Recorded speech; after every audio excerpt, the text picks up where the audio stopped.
guys? It's K-Dub here with another episode of Crypto Zombie. So my goodness, it has been a long time since we last made a video. Actually, it's only been a week, but let's be honest, a week in crypto feels like almost a year, right? But I am back in action, guys.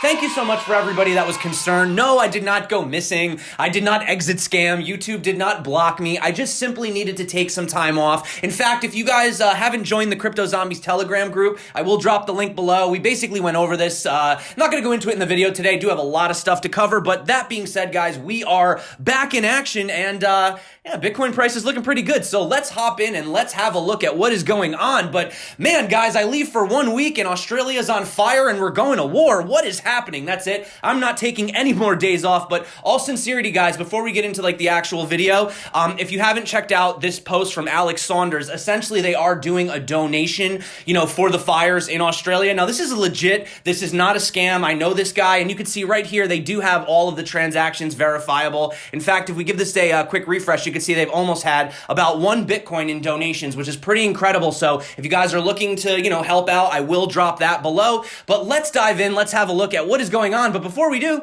welcome back. My name is K-Dub. This is Crypto Zombie, and if you are not subscribed, well, you're going to want to get subscribed because we are back in full swing, full action, guys, and having a look at what is going on. So basically, we had this dip down to about $6,856, massive pump. We tried to, basically, the bears tried to push us down again. We got down to about 7,296, and currently we're sort of, well, some people might even say we're putting in some sort of a BART pattern. Well, we're going to dive in and have a look at that. Now, currently, we're seeing altcoins doing quite well today, okay? Bitcoin kind of led the rally. You can see right here, for example, at the time of making this video, XRP is up 13%, Ethereum up 2.89%. So right now, the altcoins are actually outpacing Bitcoin. And I want to talk about altcoins in 2020. Are we actually going to have this major altcoin rally, altcoin bounce back? Are altcoins going to be the coins that you're going to want to be in, or is it still going to be Bitcoin leading the way? Well, I'm definitely going to look into that, and I want to talk about what caused the pump and where the money came from, because if we actually have a look at the money flow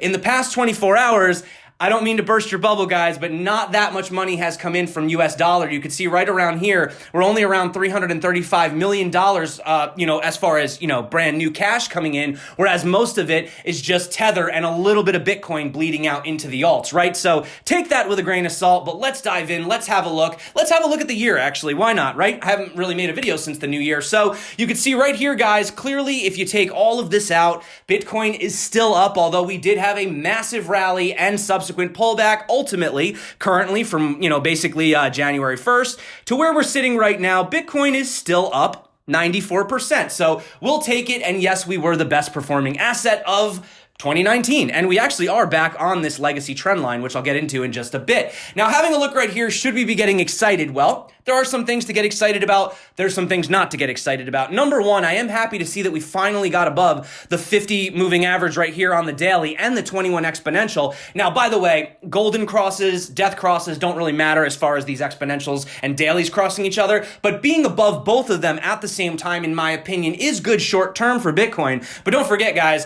we are coming to the top of this downwards basically wedge that we've had forever now, and we still need to get above that sort of $7,800, $7,900 level to really break out of this downwards wedge, right? Excuse me. But having a look at the Bitcoin stock to flow model. Now, you guys may be familiar with this from Plan B. This is a really popular model that's going around right now. Currently, if we actually have a look, around where we are right now, it says that the stock to flow for Bitcoin should really be around, $8,200. And, with Bitcoin's current price, being around that sort of $7,500 that we're at right now, we're actually sitting a little bit lower than the stock to flow right now, which is interesting. But that being said, considering that we had gone up to 14K and did pull back, we're actually kind of right where Bitcoin should be. So it's not really, it's kind of neutral, right? It's not like super bullish, not super bearish, right? But let's get back to the charts and see what's really happening right here. The one thing that you'll notice is that we really tried to break out, but we still keep putting in these sort of lower highs. You can see lower high, right? Now, the most obvious pattern that everyone's talking about is the head and shoulders. You can see right here, essentially we do have the head. right? And then we do have, one shoulder, the other shoulder. Now this is an inverse. So if we were to break above this neckline, this would be good for Bitcoin. We would be looking for a potential breakout. Now we still need to get above the top right here where we wicked around that $7,858 level, right? And I'll get into, if we don't break out, where we could potentially fall if Bitcoin does decide to take a little bit of a pullback today, right? Now, just to simplify it, I do want to show you that on the lows, we are putting in higher lows. So this is good. So hopefully if Bitcoin can maintain this trend of putting in higher lows, well, then that is short-term bullish. However, we are coming essentially to an apex, around the middle of, it's more around January 18th, and that's going to be a really big decision point for Bitcoin. Also, if we don't break above this neckline, you are looking to maybe have a little bit of a retracement, right? The interesting thing that I did want to point out, though, is that at this time currently, the CME futures Bitcoin is trading at around $7,610, right? Now, obviously, if we go back to Bitcoin right now, Bitcoin is only around 7,565 over here, for example, on Bybit futures. So basically, this is telling me that if tonight we close, we may potentially have a gap that's actually lower, which means we could actually pump to fill the gap tomorrow morning. But it all depends on where the price closes tonight. Now, if we were to fall, okay, just gonna look on the bearish side, right? We talked about the bullish side. We need to get above that 7.8K, 7.9K level. If we were to sort of fall down from this level, you could potentially get supported by this weak line around the 7.4K, but a lot stronger support would be around $7,380, which was a very important level for us to break, during the ending weeks of December, right? So that is basically what we could see looking forward. And if we fall lower than that, well, then I would hope to be supported by that ultimate legacy trend line that I pointed out way back in the beginning of the video. I'll pull it up again if you guys want. This trend line right here. And that would be this green line. And if that was the case, well, then Bitcoin, we basically fall back down to about the 7.3K level. So that's kind of like what I'm looking at short term, guys. We really don't want to get back into the red zone. I think if we fall back below the $7,000 level, again, that's like 3 times, and that wouldn't really be too great for Bitcoin. But fractal update from Nebraska Gooner. If you guys have been following this. Now, obviously, always take fractals with a grain of salt, okay? They don't always play out. Past performance is not indicative of future results. I think that's the saying. But you can see right here, essentially, the fractal suggests that we would essentially drop down to 7K and then accumulate for a few weeks before having the real price movement. But keep in mind, if this fractal was to play out, it's not necessarily saying that we have to go much lower. Maybe a little dip, sideways accumulation, moon, maybe moon, right? But having a look, this is what I really ultimately want to get above is the 50 on the week. And the reason that I want to do this is because we did technically put in a golden cross. In fact, one of the last videos that I put out was the golden setup, right? Which essentially is this cross right here. You can see if we go back in time to the last time, I'm on Coinbase. I'm sorry, guys. I thought I had my BLX chart. But essentially, the last time that we had it, we did basically have a massive rally. My apologies. I had the wrong chart pulled up. But anyway, we do have the golden cross happening. And like I said, I would like to get above the $7,600 level here. And if we could hold above that, then, maybe we'll get to the 7.8K, right? But what is causing it? Well, I'm not going to go into this too much. I'm sure you guys are all World War III'd out, right? But the question is, did this have anything to do with the potential war with Iran, right? Is that the situation? Well, personally, I think that it could have had something to do with speculation, but really, once again, it comes down to the technicals. We were just sort of in a position where Bitcoin was just a little bit oversold. We had the pump, and then we also had the speculation on top of it. That was the same exact thing that we had on October 25th with the President Xi pump, which actually happened due to the fact that we basically just bottomed on the 200 daily on the CME futures. I mean, you can call it a coincidence, but the charts don't lie.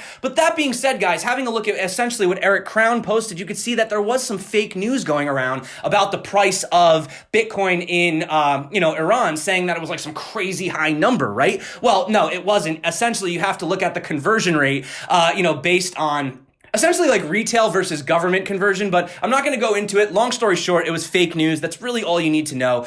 Bitcoin is basically trading around the same price over there right now, okay? But big news, John McAfee pulling out of his, not going to eat my manhood on television bet. Well, now he's saying Bitcoin is an ancient technology. He says that this was basically just a trick to onboard new users. It was a gimmick. It might have worked. I mean, we're still quite far off from $1 million Bitcoin. But you can see right here, he goes on and says Bitcoin is an ancient technology. Newer blockchains have privacy, smart contracts, etc. Bitcoin is our future. Was the Model T the future of the automobile? Well, here's the thing, guys. You have to sort of look at what Bitcoin is trying to do. Bitcoin is just simply trying to be hard money. It's not trying to do the other things that all these other cryptos are doing. I definitely wholeheartedly think that we are going to see other blockchains and other cryptocurrencies doing absolutely phenomenal in the upcoming years and decades, and some even becoming household names, right? All of them, definitely not, but that is why we're going to talk about altcoins. But I do have to kind of comment on this. You can see some people down here, talking about basically the fact that, okay, the Model T was one of the initial models, but don't forget, like, a lot of cars today are sort of built around that basic infrastructure. And we have discussed that Bitcoin essentially is the foundation. And you always want the foundation of a house to be sturdy and to be reliable, right? That is definitely the most important thing. But also, guys, one other reason why he might sort of be, talking smack about Bitcoin is, come on, Bitcoin doesn't pay you $105,000 for every promotional cryptocurrency tweet on altcoins. And let's be honest, with DeFi, there's probably a lot of projects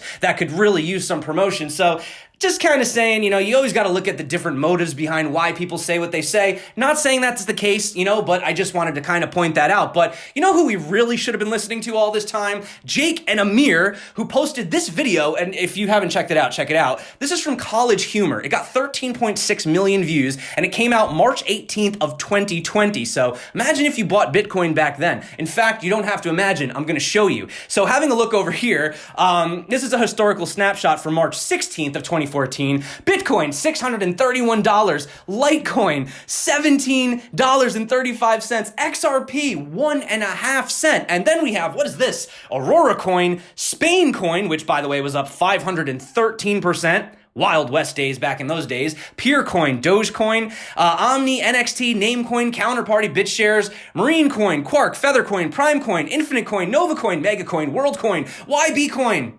Do you guys see where I'm going here? Do you know where I'm going with this? What I'm trying to get to is a lot of these altcoins really don't have longevity, right? They're kind of flash in the pans. A lot of them are pump and dumps, whether they're intentionally pump and dumps or accidentally pump and dumps. And most of them really lack the long-term the long-term utility, right? Now you can see right here, if I had to take a bet, I would go with Ethereum. I would say that Ethereum is one of the best bets right now.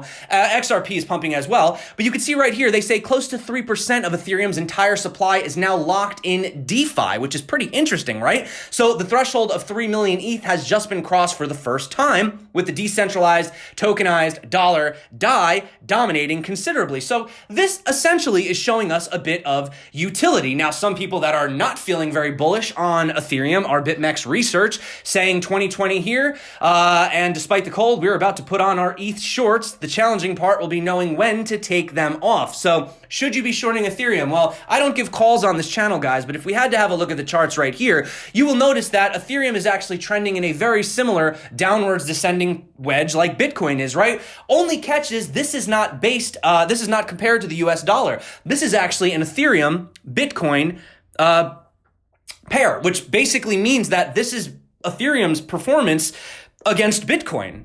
Okay, and we know that Bitcoin is already down from the yearly high. So imagine having Ethereum down this much. And I also want to point out, just zooming in super quick, we do look like there might be a little bit more room for Ethereum, but we do look like we're getting to the point where we're going to get stomped out by this resistance. And if we can't get above it, then there is a potential chance for Ethereum to fall back down in this channel. I'm not saying that it will. Okay, but what I do want to mention is that obviously compared to Bitcoin's comparative, it would have been better essentially just to hold Bitcoin. It would have been better obviously just to hold dollars from, the high down. But that being said, having a look right here, you could see that one of the biggest reasons for Ethereum's success, why we saw Ethereum upwards of $1,400 per ETH, was really due to its demand. You see, when we had the 2017 ICO craze, it didn't matter what the price of ETH was. Nobody cared what price it was when they bought it because you only had to hold it for just a small amount of time to get into the ICOs, right? I only needed to hold it for buy it for about an hour, then send it to the ICO so I can get my tokens. So nobody really cared about the ultimate price of ETH, and that created massive demand for the price, which skyrocketed. And we also saw that, don't forget, with the IEOs, right? We saw BNB absolutely skyrocketing when the IEO craze was big, and now once again, it seems like that is a passing fad as well. And the other thing, interestingly, just to point out, and I'm not, guys, I want to let you know, I am not ragging on any cryptos. I'm just trying to point out the facts here. here. You could see that if we have a look at Ethereum, it's down 90% compared to Bitcoin, which is only down 62%. And even with its 13% pump, XRP today, XRP is still down 94% overall. And you can see a lot of these altcoins are down. I mean, some of them are doing quite well, but for the most part, they're either very new or they're down over 90%. Most of them definitely down over 80%. And this is why altcoins are very, very risky investments. Yes, you can make a lot of money on altcoins, but you can also lose everything on altcoins. They are very volatile. And so the question is basically in 2020, what do I think is going to happen with altcoins? Well, you can see that right now. You have a lot of other coins that were popular. Omnitude, for example, they're saying, is this an exit scam? Well, not really. They posted in the group, they said that they feel like we've been seriously and continuously misled for the past year. We have no choice but to cease operations until further funding can be obtained. This is something myself and jury will be exploring, whilst also having no choice but to seek out other employment. So it's not even just that. Now listen, guys, does this mean that it's a scam? Most businesses fail, right? Remember that. Most businesses in life do fail. And I think that when it came down to a lot of the tokenomics, the utility, it just really didn't have the need that, for example, these ICOs had with BNB and ETH, right? Even if it was just a short-term hold just to get into the ICO, right? Now, is that the utility that we're really looking for long-term in the space? No, I would like to see more utility moving forward, but I do think that as time progresses, as the DeFi grows, okay, and as we do begin to build these second layer solutions, then I think that you will really see where the utility cases lie in these coins. For example, another coin, and I'm not picking on any coin here, guys, but you can see, Hex is down another 52% right here. In fact, it's trading less than a Satoshi. In fact, it's trading so low, I'm just going to basically have this speak for me. 0.0000007745 BTC. Per Hex, okay? Now, granted, Hex is up today, 14.5%. Actually, let's see, I'll give it a refresh live. Yeah, it's still, okay, almost 15%, right? But having a look right here, it's still down 80% in 14 days, and it's down 94% since its high. Now, listen, I understand what Hex is trying to be. They're trying to be the CD on the blockchain, right? So we really do have to see how this pans out after the 2.5 years is up. But for people that honestly have sold now for losses, you know what I mean? Like, was it better to just hold the ETH? I don't know. That's something you have to ask yourself, guys. But talking about Bitcoin, talking about 2019, I just want to mention one thing. Crypto Loom Dart, I really like this tweet. Unpopular opinions. Bitcoin is the most efficient market. I know some people don't want to hear that because they're not going to make those 100x gains potentially that they may in these small altcoin gems, right? Bitcoin is the hardest asset to manipulate. Well, as far as a crypto is, it's not the hardest asset, but anyway, derivatives don't control the price of Bitcoin. Now, some people would argue that's not true. Suzu says he agrees with all of these and would add that if you think paper gold held back the price of gold, you likely don't understand how derivatives work. Now, we can argue that it created a little bit of tension, right? It did sort of control the beast a little bit, but ultimately, in the end, you are still seeing today demand for the actual underlying asset, in this case, gold, and I can guarantee you, in the future, the underlying asset, Bitcoin, will be in high demand, okay? And you can see right here, he even says that the Bitcoin USD premiums and price action show clear signs of accumulation and money flow back into risk. He wouldn't be surprised to see a Bitcoin price of $9,000 Bitcoin by the end of this month. And of course, going back to our charts, that would be amazing because that would mean we would finally break out of the, the sort of downwards wedge that we're in, right? So, having a look right here, we do have some news actually speaking about derivatives. You have local English language news outlet Business Korea reported that the South Korea Presidential Committee on the Fourth Industrial Revolution, that's a mouthful, recommended products such as, and I'm not making this up, guys, Bitcoin derivatives. That's interesting. I thought those were the bad guys, right? To be allowed as part of a strategy for the institutionalization of cryptocurrencies, and honestly, they are coming regardless of whether or not you want them to.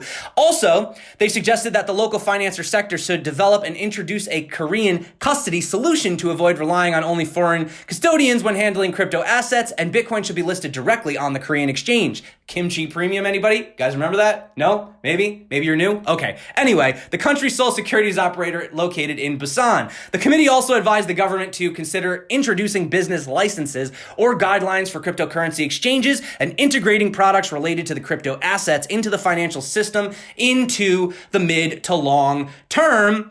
And if that's not good enough news, guys, how about the fact that Apple says new apps we love? That's right, guys. That is our good old buddy, Brave browser. So I will take it. Also, we do have Binance's USD-backed stablecoin has been approved by the New York State Department of Financial Services. So we know how difficult that can be, so congratulations on having your own stablecoin, Binance. And finally, you may have heard this news, but I have not reported it on the channel. So we have popular cryptocurrency gateway Crypto Buyer recently announced a new partnership with Burger King Venezuela. Effective immediately, customers can use Bitcoin, Litecoin, Ethereum, Binance Coin, Dash, and Tether to make purchases in one location in the capital. So we will take it. We got to start somewhere. But that being said, guys, having a look at this chart, I don't want to hear anybody tell me that this isn't the best performing asset of the decade. This is a new decade. It is the 20s. It's going to be really weird to think about that. But that being said, guys, we do give away ledgers every single Monday on the channel. I figured I'm not going to give it away today since we only had one video. I'll just roll it into next week's giveaway. But as you guys know, if you do want to win a ledger, all you have to do is drop a comment on any video, and that makes you eligible. And that is it for me today, guys. Honestly, that's it for me. I could ramble on, lots of things to talk about, but we have another video we can make tomorrow. I am back in full swing. Thank you so much for your patience. I love you guys. You're the reason that I do this every single day, except for the one day that I took off. But honestly, I have been making cryptocurrency videos for 2 years straight, and I think the most I ever took off was 2 days. So I actually needed a little bit time off for myself, and honestly, I wasn't sure if I wanted to say this in the video or not, but I had a little bit of a health scare, so to speak. I don't want to go into it too much. It's a little bit personal. I'm still trying to figure out what it was, but it was very scary. I'm a young man. I'm not an old man, and yeah. So we're working on that. I'm seeing doctors currently. Once I figure everything out, I will let you guys know full disclosure what's going on, but I did have a little bit of a scare. So between that and also needing to take some time off to get other things, organized in my personal life, that's why I needed to take the week off. Okay. That was seriously the reason, guys. So I'm back. Thank you for coming. You guys rock. I love you. If you're not subscribed, definitely get subscribed. We're going to be back in action. Thank you so much. My name is K-Dub. This is Crypto Zombie. Until next time, stay crypto and peace out.